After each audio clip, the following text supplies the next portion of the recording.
नमस्ते छात्रों। हमारी कक्षा 10वीं की पहली कक्षा में हम एम्प्लॉयबिलिटी स्किल, रोजगार कौशल के बारे में सीखना शुरू करेंगे, जो आपके भविष्य के लिए बहुत ज़रूरी है। इस कक्षा में हम अपने पहले अध्याय कम्युनिकेशन स्किल, संचार कौशल की शुरुआत करेंगे। आज की कक्षा में हम सेशन 1 मेथड्स ऑफ कम्युनिकेशन, संचार के तरीके पर चर्चा करेंगे। आज के समय में किसी भी नौकरी या व्यवसाय के लिए भाषा और संचार कौशल का अच्छा ज्ञान होना बहुत ज़रूरी है।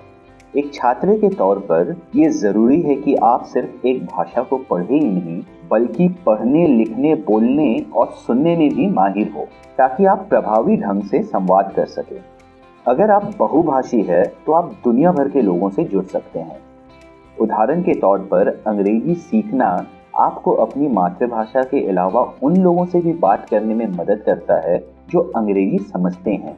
आप में से अधिकांश लोग जानते होंगे कि कम्युनिकेशन, जिसका अर्थ हिंदी में संचार होता है, शब्द लैटिन शब्द कम्युनिकेयर से आया है, जिसका मतलब है सूचना का आदान प्रदान करना। स्पष्ट, सरल और प्रभावी संचार एक महत्वपूर्ण जीवन कौशल है।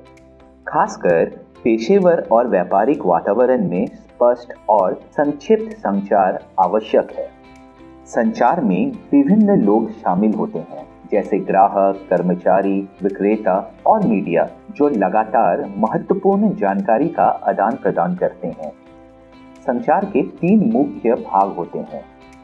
पहला, संदेश भेजना, जिसे अंग्रेजी में हम कहते हैं ट्रांसमिटिंग। यहाँ भेजने वाला संदेश को एक चुने हुए माध्यम के द्वारा भेजता है, जैसे कि टेक्स्ट, ईमेल या मौखिक बातचीत रूप से।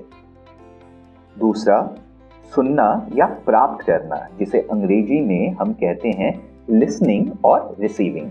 यहाँ प्राप्त करने वाला व्यक्ति संदेश को सुनता है या प्राप्त करता है ताकि वो संदेश को समझ सके।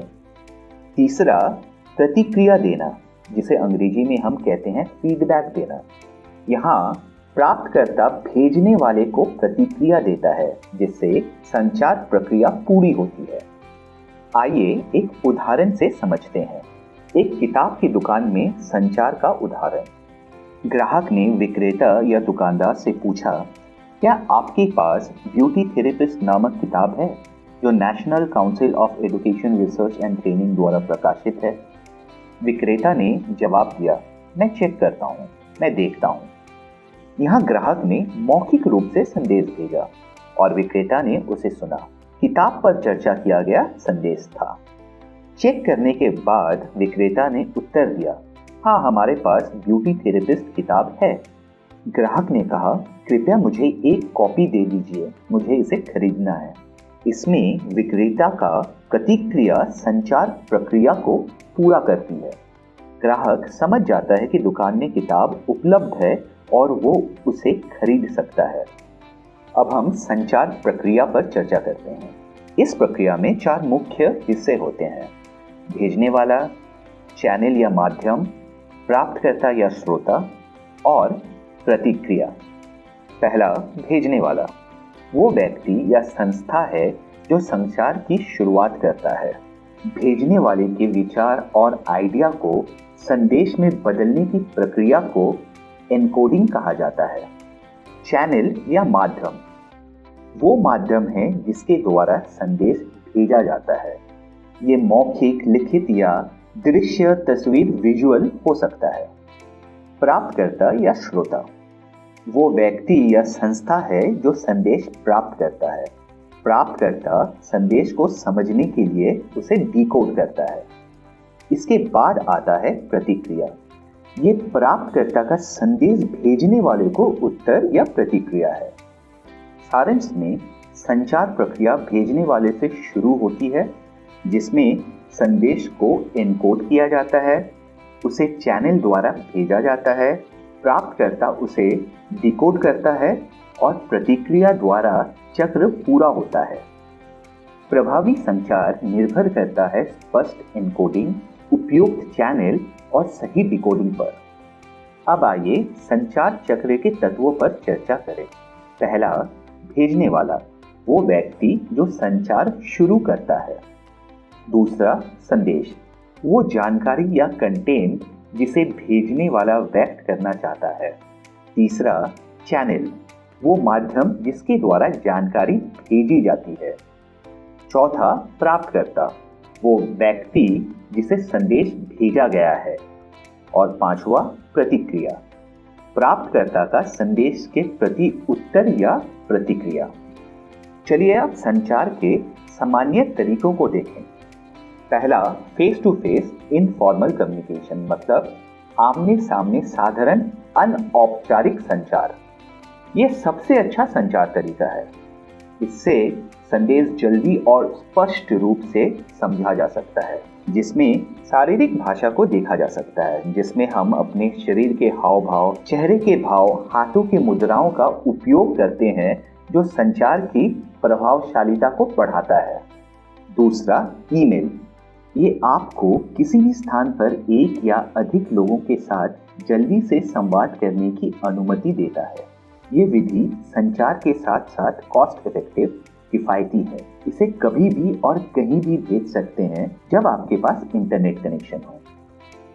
सूचनाएं, पोस्टर, नोटिस, ये बड़े समूह को एक ही संदेश भेजने के लिए प्रभावी है, खासकर जब ईमेल उपयुक्त ना हो।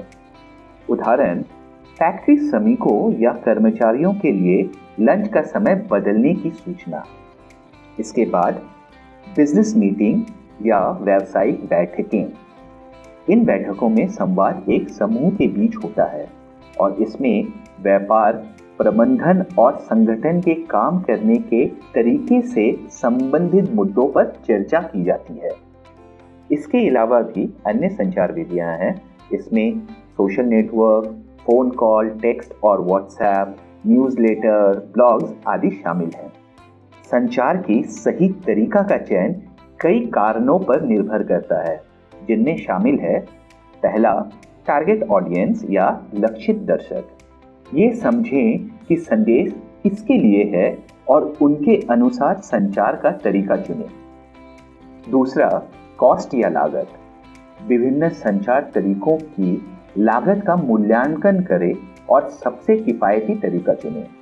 तीसरा, काइंड और टाइप ऑफ इंफॉर्मेशन, जानकारी का प्रकार, वो संचार विधि चुनें जो जानकारी के प्रकार से मेल खाती हो। अंतिम में अर्जेंसी और प्रायोरिटी, हिंदी में तत्कालता या प्राथमिकता, संदेश की तत्कालिता का निर्धारण करें और समय पर पहुंचने के लिए सही तरीका चुनें। आप जो भी संचार का तरीका चुनते हैं वो आपके दोस्तों, सहकर्मियों, प्रबंधक, मैनेजर या सुपरवाइजर और ग्राहक के साथ रिश्तों पर असर डाल सकता है। इसलिए ये बहुत ज़रूरी है कि आप समय निकालकर इन सभी पहलुओं पर विचार करें और कार्य के लिए सबसे उपयुक्त संचार तरीका चुनें।